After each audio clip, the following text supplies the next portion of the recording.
오늘 본문 말씀은 에스겔이 환상을 본 본문입니다. 한 골짜기에 마른 뼈들이 가득한데 하나님의 말씀이 선포되니까 뼈들이 이어지고 거기에 살과 가죽이 붙어서 사람 형상이 다시 됩니다. 생기가 없자 하나님께서 또한 생기를 넣으셔서 여호와의 영적인 군사를 만들어서 하나님 나라를 만들어가는 환상을 에스겔에게 보여주십니다. 이처럼 하나님 나라를 만들어가는 데 있어서 에스겔처럼 소명을 받고 다른 사람을 구원시키는 사역을 감당하는 부르심을 받은 성도로 있습니다. 근데 거듭나지 않는 사람을 우리는 자연인이라고 부릅니다. 자연인은 거듭나지 않았기 때문에 죄의 본성이라는 것을 가지고 삽니다. 그리하여서 그 자연인들이 어떠한 일에 최선을 다하여도 자연인은 여전히 죄인입니다. 누군가가 아직 죄인이라면 그에게 가장 필요한 것은 인간적인 용서가 아니라 그리스도 예수 안에 있는 새 생명, 의의 본성을 갖게 하는 것, 즉 회개하고 주님을 영접하는 것입니다. 다시 말씀드리자면 죄를 짓는 것은 잘못된 일이지만 성경에서 말하는 원론적인 죄인은 죄를 범한 자가 아니라는 것이죠. 성경에서 말하는 죄인은 첫사람 아담의 실패로 말미암아서 영적인 죽음을 가지게 된 사람들을 말합니다. 바로 죄의 본성을 가진 사람들을 뜻합니다. 죄는 단순한 행위가 아니라 본성에서부터 나오는 것이기 때문입니다. 우리는 이 사실을 알아야 합니다. 거듭나지 않은 자는 그가 얼마나 도덕적으로 올바른지와는 상관이 없는 죄인입니다. 첫사람 아담이 선악과를 먹는 순간 하나님과 한 영이었던 아담과 이브가 마귀와 한 영이 됩니다. 그로 말미암아서 처음에 부여받았던 의의 본성을 잃게 되고 마귀와 한 영이 되었기 때문에 죄의 본성을 갖게 됩니다. 하나님께서는 이 죄의 본성을 제거하시기 위해서 예수님을 십자가에 못 박으시고 부활시키는 대속사역을 완성케 하십니다. 그래야 해서 누구든지 예수 그리스도를 믿게 되면은 이 죄의 본성이라는 것이 제거되고 또한 우리의 혼이 점점 예수님처럼 성화되어서 의의 본성을 잃어버렸던 의의 본성을 찾게 되는 인생의 여정 가운데 살게 되는 것이죠. 하나님께서는 새 영을 너희 속에 두고 새 마음을 너희에게 줄 것이다 라고 말씀하셨습니다. 이것은 우리가 거듭날 때 죄의 본성이 제거되고 그리스도의 영이 들어오면서 실현됩니다. 고린도후서 5장 17절은 그런즉 누구든지 그리스도 안에 있으면 새로운 피조물이라 라고 말씀하십니다. 거듭나기 전까지는 우리가 아무리 도덕적이고 사회적 예절의 수준이 높더라도 여전히 죄인이라는 것이죠. 죄인에게 가장 필요한 것은 다시 반복하자면 용서가 아니라 죄의 본성을 제거하는 것, 주 그리스도를 주로 시인하고 회개하는 것임을 우리는 기억해야 합니다. 회개를 통해서 예수님을 믿은 자만이 진정한 용서를 받을 수 있기 때문입니다. 죄인에게 필요한 것은 전적으로 그리스도의 새 생명이죠. 장 칼뱅은 이와 같은 구원의 과정을 5가지로 표현합니다. 칼빈의 5대 교리 내지는 5대 강령으로 말하고 있습니다. 첫 번째는 전적 부패라는 것입니다. 이 이야기는 무엇이냐면 사람은 전적으로 부패하였고 전적으로 타락했다라고도 말하는 것이죠. 선악과를 먹는 순간 사람은 영적으로 무능력하고 전적으로 타락하게 되었습니다. 하나님과 완전히 동떨어지게 되었습니다.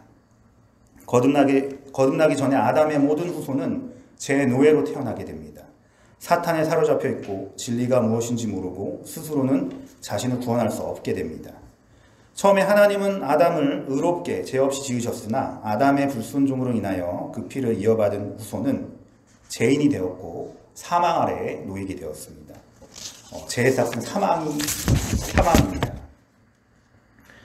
아담의 후손은 세상에서 모든 선택의 자유는 있으나 선악과를 따먹은 영향으로 올바른 선과 악을 구분하지 못합니다. 그리하여서 사람들은 모여서 악한 사탄에 속한 사상을 창궐하고 세상을 하나님 나라가 아닌 마귀의 왕국으로 만들어가기 시작하죠. 죄악 중에 출생했기 때문에 올바르게 선과 악을 선택할 능력을 가지지 못하게 됩니다. 사람의 의지는 죄의 본성에 매여 있어서 성령으로 거듭나기 전에는 스스로 회개도 할 수 없고 믿음도 가질 수 없으며 사탄에게서 벗어날 수도 없고 하나님께로 나아갈 수도 없으며 진리도 가질 수 없고 깨달을 수도 없습니다. 오직 하나님께로부터 구원을 받아야 하는 것입니다. 사람에게는 구원의 능력이 없으므로 하나님을 따라야 된다는 것이죠. 어느 사람도 결코 완벽하지 못하므로 우리는 하나님을 따라야 된다는 것입니다. 그것이 첫 번째 전적 타락이라는 것이죠. 두 번째는 무엇이냐면 하나님의 무조건적인 선택입니다. 결론부터 말씀하자면 하나님은 우리의 조건과 어떠한 행동을 보시고 선택하는 것이 아니라는 것이 하나님의 무조건적인 선택이라는 교리입니다. 첫사람 아담이 타락한 후에 모든 사람들은 죄 가운데 태어나고 사망의 권세 아래 놓이게 되죠. 그들은 창조주 하나님을 마음에 두기 싫어하고 이 세상을 쫓고 공중권세 잡은 자의 뜻을 따라서 살기를 즐겨합니다. 하나님과 한영이었던 사람들이 마귀와 한영이 되었다는 뜻입니다. 그럼에도 불구하고 하나님께서는 이 모든 어떠한 상태라던가 행위를 보시지 않으시고 또한 구원받을 자의 공로나 열심을 보시고 구원하는 것이 아니라 마땅히 하나님께서는 긍휼히 여길 자를 긍휼히 여기시고 불쌍히 여길 자를 불쌍히 여기시는 절대적인 주권의 선택에 의해서 무조건적이고 하나님의 주권적인 판단에 의해서 구원할 자들을 결정하게 됩니다. 그럼 하나님께서 어떤 사람 이뻐하셔서 구원하시고 어떤 사람 미워하셔서 구원하시지 않는 것이 아니라 하나님께서는 구원의 조건이라는 걸 마련하십니다. 그것이 바로 세 번째 제한적 속죄입니다. 이 제한적 속죄라는 것은 어떠한 권력이라던가 인간의 행위라던가 사회적 예절의 수준이 아니라 하나님께서 구원의 방편을 만들어 놓으신 바로 예수 그리스도의 속량을 믿는 사람들에게 이루어지는 교리입니다. 하나님께서는 만세 이전에 모든 자를 창조하시기로 계획하셨고 그 각 개인들을 어떻게 사용할 것인지도 정해 놓으셨다는 것이에요. 하지만 우리가 온전히 주님의 뜻을 이루려면 바로 제한 속죄라는 범위 안에 들어가야 되는데 들어갈 수 있는 것이 바로 예수 그리스도의 십자가와 부활을 믿는 바로 대속사역을 믿는 그것이 바로 제한의 속죄 안에 들어가게 되는 하나님의 방편이라는 것이죠. 그로 말미암아서 예수 그리스도는 하나님 아버지께서 자기에게 택하여 주신 자들, 즉 복음을 믿게 된 자들만을 회개시키고 구원하시기 때문입니다. 즉 이것은 제사함을 얻게 하려고 많은 사람을 위하여 흘리는 바 나의 피 곧 언약의 피니라 마태복음 26장 28절을 말씀하시고 계십니다. 예수께서 자기 피를 흘려주었다고 친히 말씀하셨던 자들을 위해 죽으신 것이죠.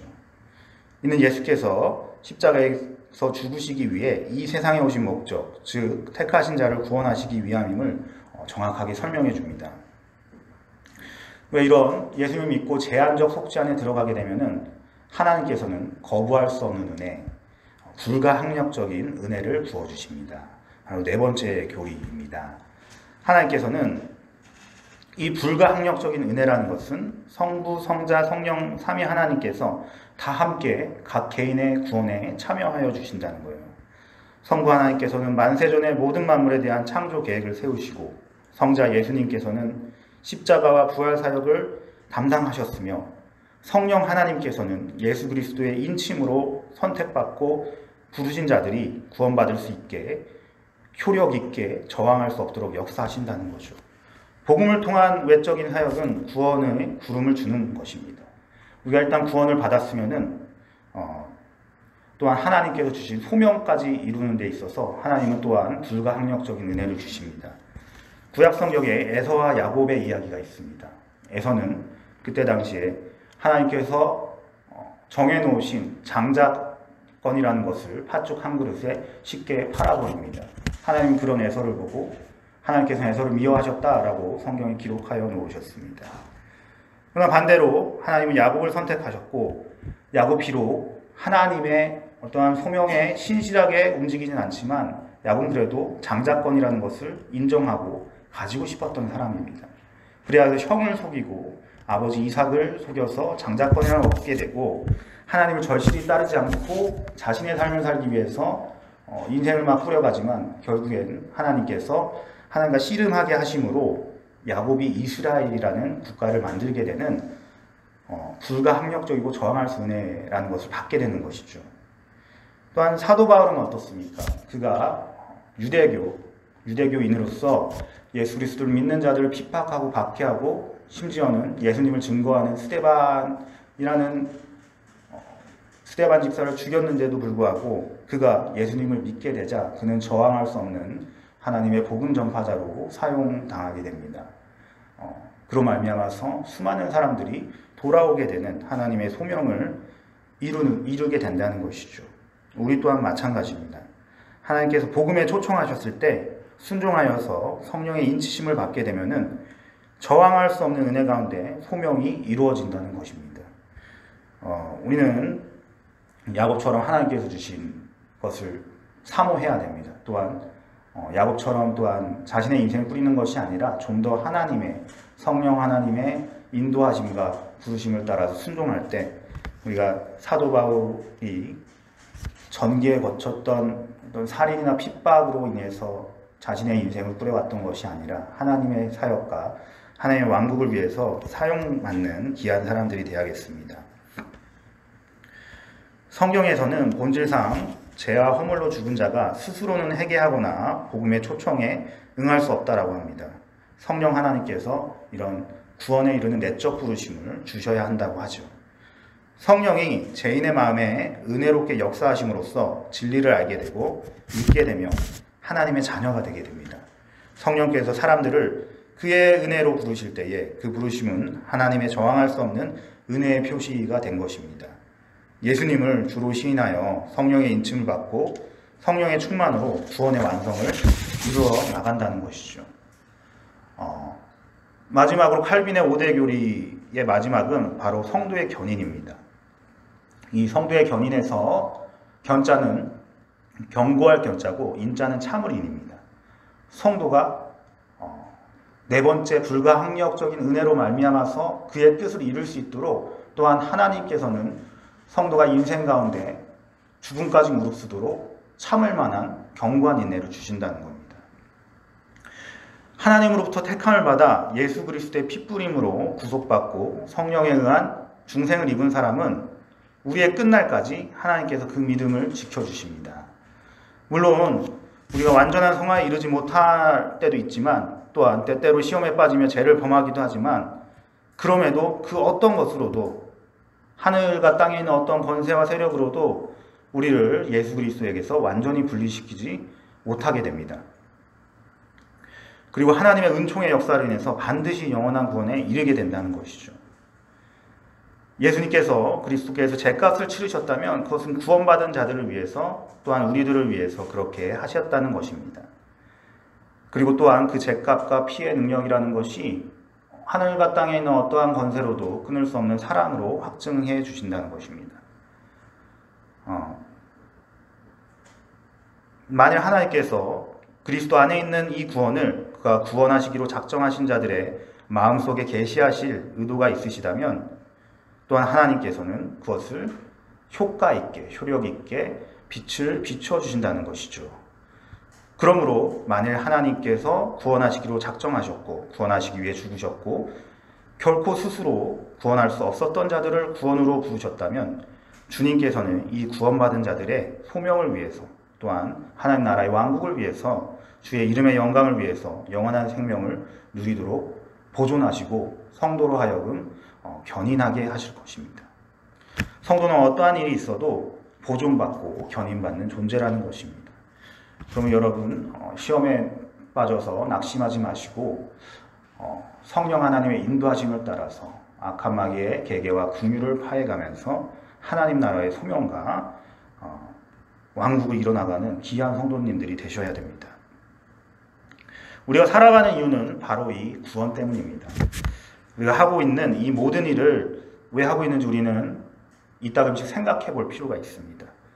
그 유일한 이유는 우리의 구원 때문이기 때문입니다. 구원이 없다면 우리가 이 세상에서 이룰 모든 업적과 영예와 삶의 비전과 다른 모든 것은 아무것도 아닙니다. 우리의 구원이 우리 삶에서 가장 중요한 것이 되어야 합니다. 그러므로 그 구원을 저버리지 마십시오.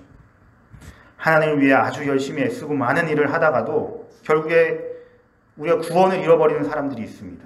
왜냐하면 그들은 하나님이 그들을 위해 선택하셨던 길에서 떠나기 때문입니다. 우리가 얼마나 많은 예배에 참석하는지 또는 얼마나 많은 사람들을 그리스도께로 인도하는지 상관없이 우리 스스로 우리가 구원을 잃으면 우리는 전부를 잃어버린 것입니다. 왜냐하면 영원히 사는 그곳이 천국이 아니라 지옥이 되기 때문입니다. 우리는 구원받았기 때문에 여기에 있습니다. 그 구원의 완성을 향해 가야 합니다. 잘못된 길이나 악인의 길에 서는 것이 아니라 예수 그리스도의 길을 걸어가야 합니다. 사탄이 우는 사자처럼 먹을 것을 찾으려 사방에서 우겨쌈을 우리에게 준다고 하더라도 우리가 예수님 안에 있을 때 우리는 우리의 소명을 이룰 수 있을 것입니다. 하나님께서 아브라함을 부르셨을 때 아브라함 혼자만 부르셨듯이 우리 역시 이 세상에 혼자 왔습니다. 어쩌면 우리가 가진 소명이라는 것을 하나님 말고는 아무도 모를지도 모르겠습니다. 하지만 그렇다고 해서 우리가 낙망하고 낙심해서 시험에 빠져서 구원이라는 것을 잃게 된다면 하나님은 또한 모든 것을 잃게 될 것이라고 성경을 통해서 말씀하고 계신 것입니다. 우리는 우리 각 개인의 구원과 다른 누군가가 구원받도록 도와주기 위하여 여기에 있습니다. 이 임무가 성취되지 않은 채로 남아있다면 우리가 사는 이유가 없을 것입니다.